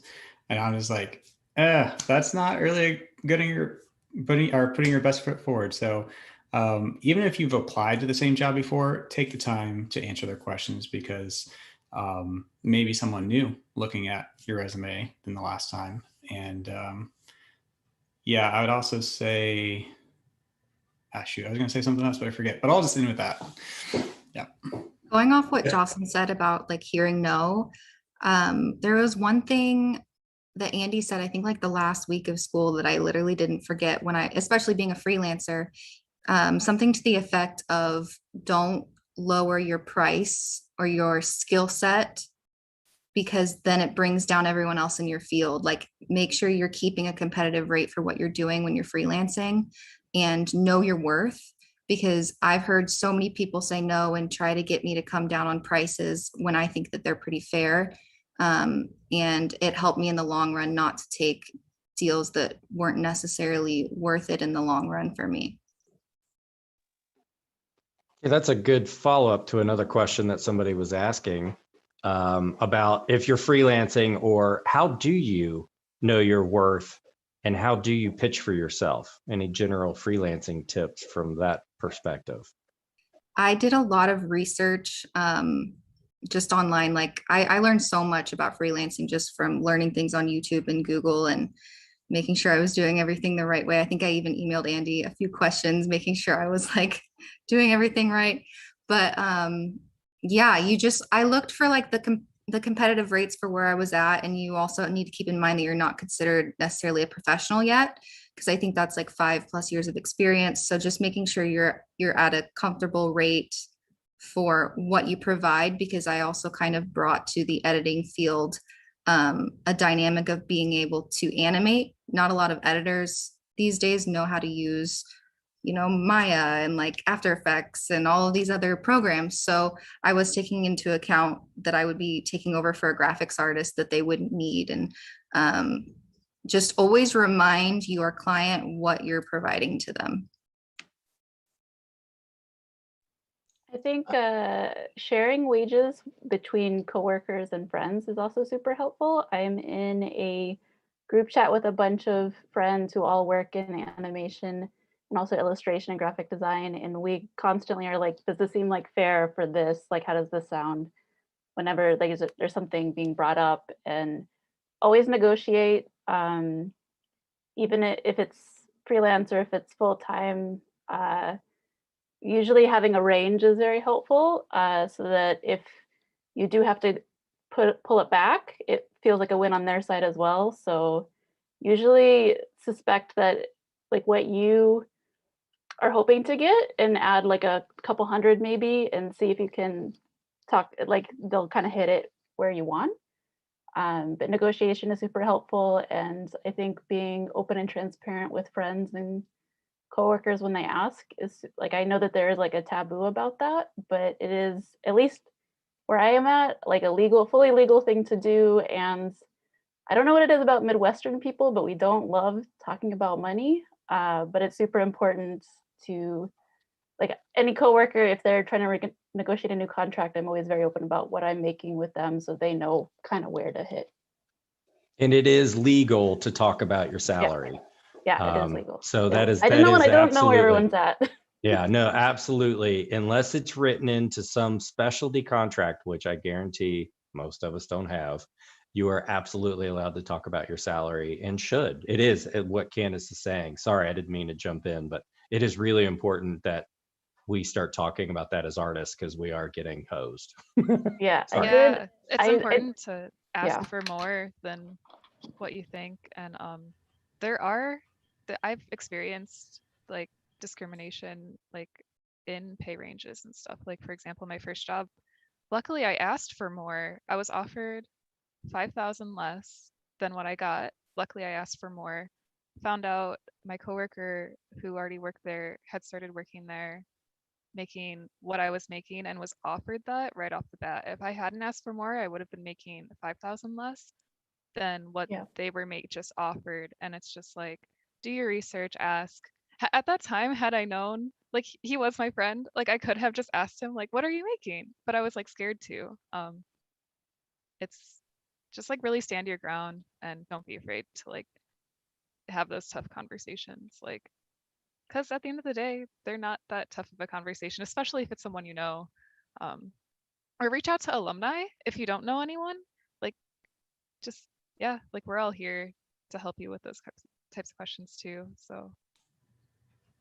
Yeah, and I would say if you're going to go into freelancing, I still do freelancing on the side at night I do it if I want to do the job now, or if I just feel like I want to take a little extra income for something else in life. But if you're going to be doing freelancing like more of as a full-time job, I would say expect to have a couple of years of build up to have steady work. The first year or two is going to be probably pretty rocky building your client base, but like someone said, start your rates off at what you think you can live on based on your skill set too. Like, don't shoot yourself in the foot and say, I'll do this job for $15 an hour. Like, I'll be honest, I started out freelancing at $30 an hour, and now I charge $60 an hour. So I felt 30 was a fair price, but also be prepared to get taxed 30% of what you make at the end of the year.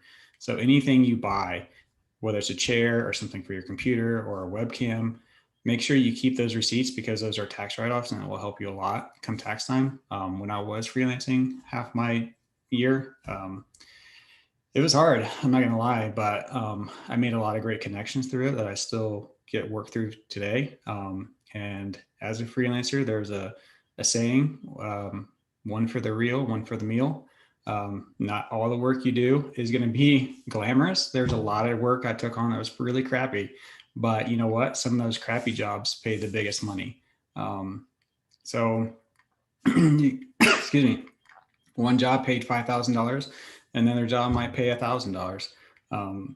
It just depends on who it is, but sometimes you just have to say yes, and then you take on those crappy jobs so you can afford to take on the funner ones that may not pay as much. But so that's where I'm at now. Like, now that I work full time, and I build those connections, sometimes those clients reach back out, and I have the freedom now to say, yes, I'll work the extra, 20, 30 hours a week on top of my job to do this job for you at night, or no, I don't need it. But yeah, don't shoot yourself in the foot because you're lowering the rates across the industry, and know your value. So.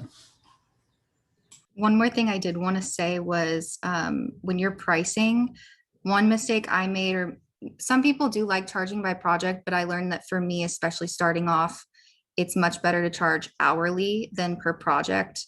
I've even been offered salaries from clients and I've turned those down because a lot of the times they would expect like probably 4 times the amount of work, or they would shove more my way. Like if you do have a salary, make sure you have a contract stating hours, and just be very careful with your time. I noticed that when I was charging per project, I would have to spend so much longer than I would think on a project, and I would end up shooting myself in the foot, like Dean said. So definitely be careful with how you charge. I think we've all been there too, Abby. Sorry, go ahead.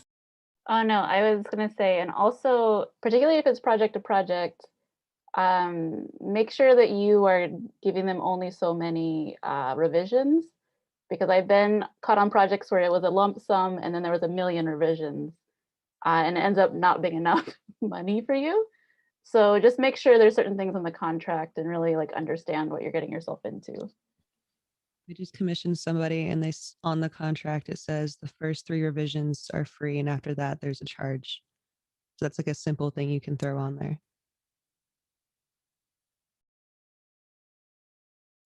Yeah. And sorry, I don't mean to keep talking.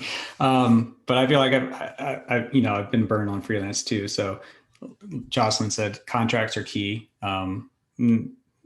I don't use contracts on every project, unfortunately. I just have that client trust now with them. But I would say, especially if it's a new client, get a contract and cover your bases.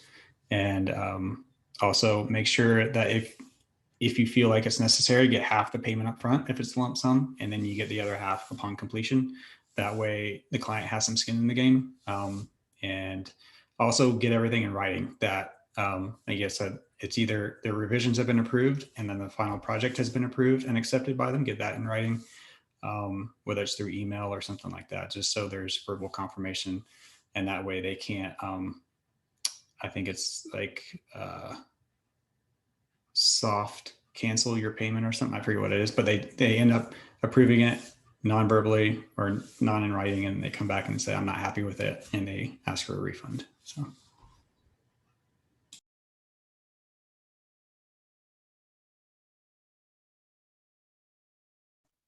Okay, another question from the people watching. Let's see. Do you have any methods for staying focused and involved in what you're doing without getting distracted or burning yourself out? Coffee. Coffee. Yeah. No, I think it's like just to stay focused. I guess it depends on like how well the project is, but I mean, I guess all I can say is that, just, know what your tasks are. Just be able to do great work, do your best no matter what happens. And, always ask questions if you run into any trouble. You're always, no one's going to yell at you. They're bound to help you out no matter what. Yeah, like I like to make a list that I can like see, so I can see my own progress, and that's very encouraging for me. So I'll be like, oh, this needs to be more yellow. That's one, and then or like I need to talk to this person, and then I need to and then like I'll write down all my critiques and just check each thing off. And then this is really silly, but I'll literally just throw on like the Monterey Bay lo-fi hip hop thing and just try to be like, okay, I'll work for 20 minutes into the video, and then maybe take a little break, and then 20 more minutes, and then just try to like find little benchmarks and goals that for me to keep going and stay motivated.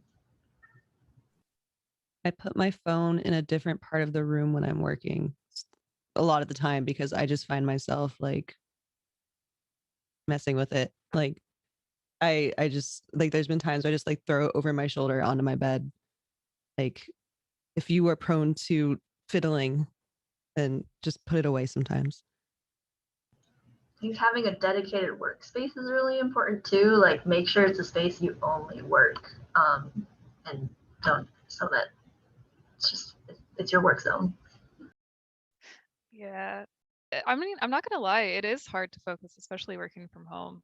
Like, it's not easy. At least for me, it's been really hard. But just all those things everyone's saying, just like lists. My bed's right behind me. I have a roommate. I don't have the luxury of having a separate space to work in. So I do just like try to make sure I take breaks, and like get out and like take my lunch. Like even though I'm working from home, I do take an hour to just for myself, like go for a walk or something, like because it's really easy to just like make my lunch and sit back down and keep working, and then just but like you're not actually working, you just feel like you're working, like, you know, it's a balance, it's a hard balance to strike. Yeah, One thing- honestly, I have a lot of trouble focusing working from home too. It's a hard one. Yeah, and that's also not something that is for everyone. Like, I think if we have the option to go back into the office, I would love to go back into the office because just being around other people that are working helps me focus more. Some people work way better at home because they like not having distractions, but home is more distracting for me. I don't know how to fix that. I'm still struggling with it, but I'm still getting my stuff done. So it's like, it's just, I'm not being very helpful right now. I just want to like highlight that it's not always like easy, and it is something you have to work at. One thing that I definitely noticed is that in college, you were like constantly walking to class and like doing things. You're kind of on a schedule, but you're out moving around. When you work like an 8 to 5 whatever job, I feel like you're more inclined to just sit at your computer and work. So it's definitely important to get up and move around. I think my usual cause of burnout is just me sitting down and staring at my computer for hours on end, and my mind is like not able to think of anything else other than that. Like when you can just get up and move, if you can go outside, take a walk, like it really does just like open up your mind a bit, rest your eyes a little bit. And also finding creative outlets outside of work. I personally like have continued to do like traditional art outside of work, and things like video games and stuff, where it's like it's still kind of in your realm, but it's a fun thing that you're doing. So keeping creative habits outside of work has helped me with burnout quite a bit, and keeps me like excited to go into work every day. It's not something like bleh, it's something still fun. Yeah, I totally agree. I won't do anything related to animation after work. So after work, I just put all that to the side or back in my head and do something else, you know, just so that I can avoid that burnout. One thing I noticed worked for me was like investing in a workspace if you're working from home, like to make sure you're comfortable. I noticed the quality of my work went up so much when I actually, you know, invested a little bit more than I wanted to in a workspace. Like I got one of those tables that can stand up so that if I get fidgety or if I'm tired, if I'm sitting too much, I can stand, or getting a comfy chair. That's really, really powerful to have a comfortable chair to sit in all day, and just making sure you've got a good environment around you. I second that, having a good environment. When we first started working from home, I was in a studio apartment. I borrowed a computer from work and was working at my kitchen table. And it was awful.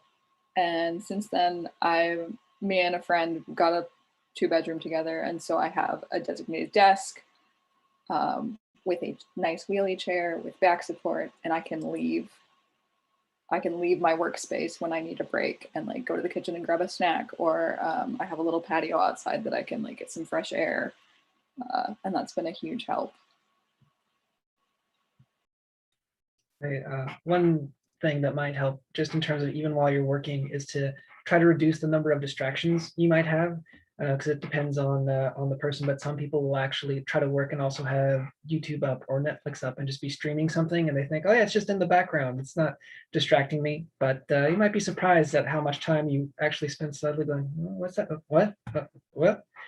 So one of the things you can do to kind of keep your focus on is to try to limit those things. I know when I'm working, I found that even I've stopped liking listening to music. Sometimes just like the peace and quiet. And there's a lot more quiet at home now because I'm in a spot where I can close the door and it's just me and the workstation. And I try to like close Slack or at least minimize it and reduce the number of pop-up notifications and just like try to have some dedicated, just this is me time for production time. And then maybe I'll reward myself after about like 30 minutes, 45 minutes with, all right, let's see what's going on in the wider world, and then go back into it. Yes, Jonathan, thank you so much for saying that. Yeah, does anyone else watch YouTube or, I know music, I'm personally, if I am just doing something completely boring, I can listen to whatever kind of music I want. But if I'm kind of focusing, it has to be just instrumental. Or if I'm really focusing, it's no music at all. How about you in your workspaces? Are there those kinds of distractions that you use to help, maybe even? Yeah, I cannot listen or watch videos anymore. Like exactly what Jonathan said. You just waste a lot of time doing that. You're not actually paying attention. I do find that like depending on what I'm working on, if it's just like drawing or like illustrating something and it's like a bit more just like simpler, I can listen to like a podcast. But if I'm getting into like more technical stuff, I have to just turn all that off, like, and just focus on what I'm doing for a little while and then like reward myself with like a YouTube video after I finish that task or something. So Yeah, I kind of treat it the same way. Like my thumbnails are kind of my easy parts of my day. So I actually save those for like when I need a mental break, and I'll put on a podcast. Anytime I need to illustrate something or do a thumbnail work in Photoshop, it's an easy way for me to kind of just like let my mind take a bit of a break. I think that's really, really important for sure. Yeah, I'm pretty similar. I'll listen to music maybe when I have everything set up, and maybe it's like a walk cycle and I have like the character and After Effects and everything, and it's just kind of like secondary. But like if I'm concepting like what this piece is going to be, like I can't really listen to music. It is shocking. I've seen a few people in the workplace watching Netflix while they work. It's kind of strange. I don't recommend it. I'm kind of opposite, and I am that person. I'm watching Netflix all the time, or YouTube, or it's just the way I work. It's the way I think. So I always have something going. Same. Yeah, same here. Sounds like try different things and just like be self-aware of what works for you, and like everyone's method is so different. There's not a one size fits all for focusing. So I find the hardest thing for me is there's a good Google animation that talks about production artists and managers. And managers are usually working in 15 to 30-minute segments of the day with meetings, where production artists like ourselves are typically working in half or whole days. So it's kind of hard to kind of focus in on something. It's kind of like Jonathan said, you kind of have to minimize or turn off the Slack notification sounds and hide your screens, and then put yourself as away or do not disturb for those hours. And we are getting in the habit of blocking off our calendar time, more so just to let people know that we're probably heads down or doing something. That way you don't digitally have someone coming on constantly every 15, 30 minutes, tapping you on the shoulder and say, hey, can you look at this? Can you do this? As a lead or as a supervisor in other departments, like you have more of that you have to kind of attain to, or be mindful of. But I think in general, that's why I try to, anyone who's like on the animation team, I try to give them their task, give them the direction, and then leave them alone. And if they need me, they bug me, unless it's something I really just need to get from them.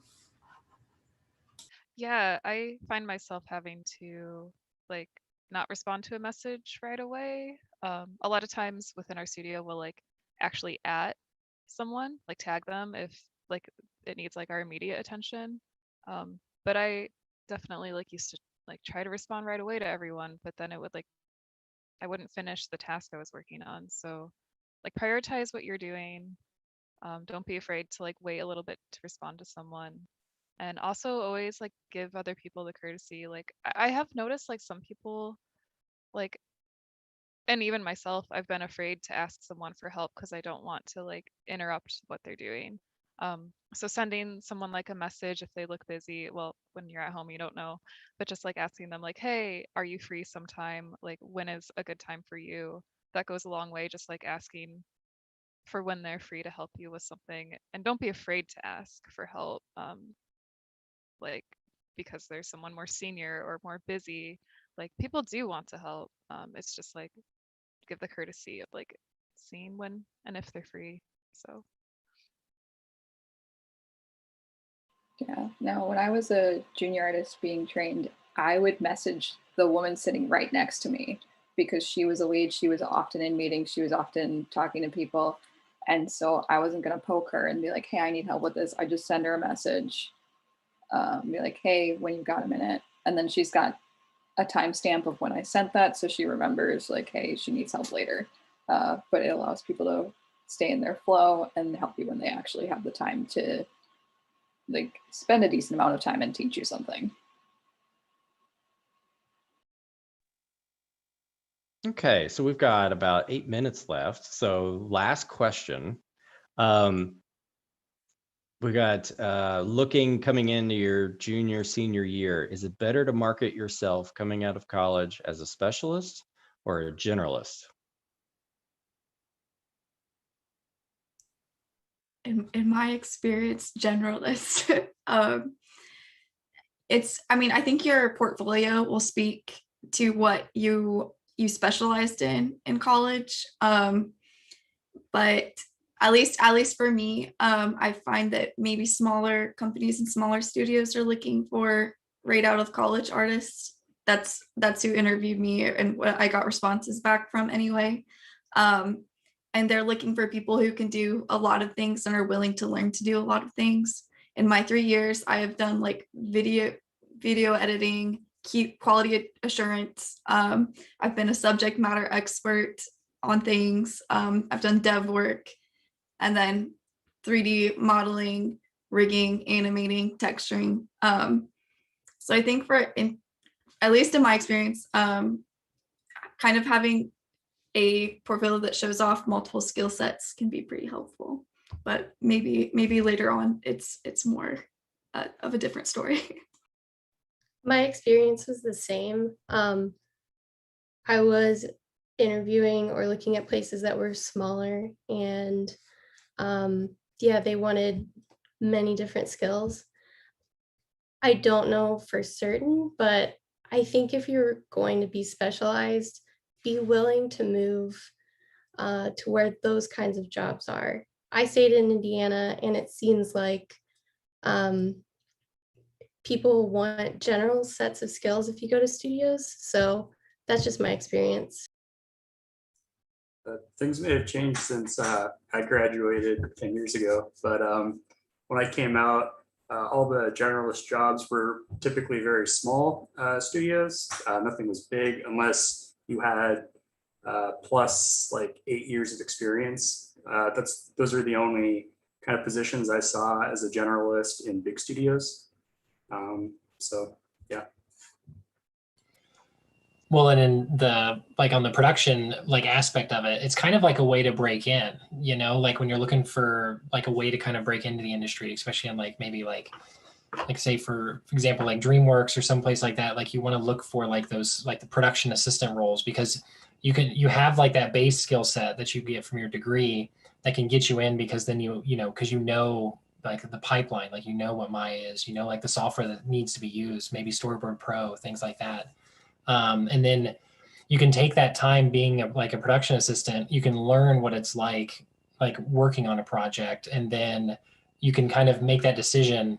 Because usually when you go into that next role, whether it's being like a production coordinator or like, or you go into a different path where it's like choosing to be like an artist, basically, where it's just like, okay, well, now I know what path I want to go. If I want to be like a storyboard artist or a revisionist, or if I want to be, yeah, I can't think of any other thing off the top of my head, but yeah. I think in my experience, a big thing has been I use the same software for a lot of the different roles. I use a lot of the Adobe suite. And I think it's one of those things that if you can, for example, I learned to edit at that nonprofit job. I've had jobs now where I've edited things. Compositing is not the same thing as motion graphics, but there's a lot of overlap. So you can get kind of particular into certain things that are all sort of connected, but still kind of general. So I would say, yeah, learn, sort of find your niche and like what kind of stuff you like to do, and then you can probably find little points of reference to branch out from there. Yeah, I would say definitely my advice would be more of a general route, but you can always look for those applications that you want to invest more time in and tweak your resume or your portfolio for.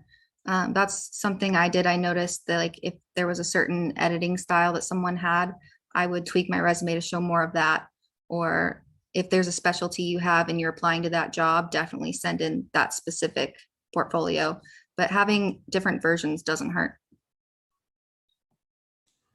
Yeah, to Abby's point, it's not a bad thing to have multiple reels depending on what you're applying for. So you can have a motion graphics reel, you can have a 2D reel, you can have a 3D reel, a game reel. So it's common for people, and honestly, it takes time to build that amount of work too, to have that variety of reels. But I think it's a case by case basis though.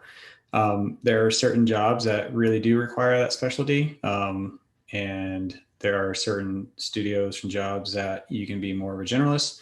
In my studio, we kind of like to hire someone that has a base knowledge and can do After Effects really well, but it's also really a perk if you can have a specialty area such as character animation or 3D modeling and texturing, or if you know cinema on top of After Effects, like, because that's kind of how we built our team. Like, we have a core group of people who have really good specialty areas, but then we also require everyone to have really good After Effects knowledge. Yeah, in my experience as an animator, you do work as a specialist, but a lot of companies out there are more privy about the style of animation, whether you are a film animator versus someone who's a game animator, or someone who is working in VR. So they usually like to hire people based on that. So like anybody who's done like game animation won't be able to be hired into like film animating, as you say. Or there are some people who are like creature animators or more technical animators, but it's usually, you kind of have to research about like what that company is looking for. And usually they'll make some exceptions, but usually they like to play on people's strengths and who's applying. I work in a very specialized role, but it's not at all what I specialized in school. It definitely is helpful to have a finger in every pie, especially if you like job security. I can't count the amount of times that one department is all of a sudden, like the creature department is all of a sudden out of work, but layout is slammed. Do a handful of creature artists want to work in layout for a few months? If you're willing to learn that skill and you have like a minor amount of experience in it, you're staying. You're not getting laid off. You just get to work in something else. I also know a handful of friends that really wanted to be character animators, but it's a highly competitive role because it's the cool thing. Everybody wants to do that. And yeah, they started either in layout or in a creature department doing simulation work. And once you've proven yourself to be a reliable artist and you've made some friends, it's a lot easier to say, hey, can you transfer me to this department? I'd really like to try my hand at animation. And you might have to take a pay cut, move from a mid-roll to a junior role to make that shift, but being able to do multiple things is really helpful.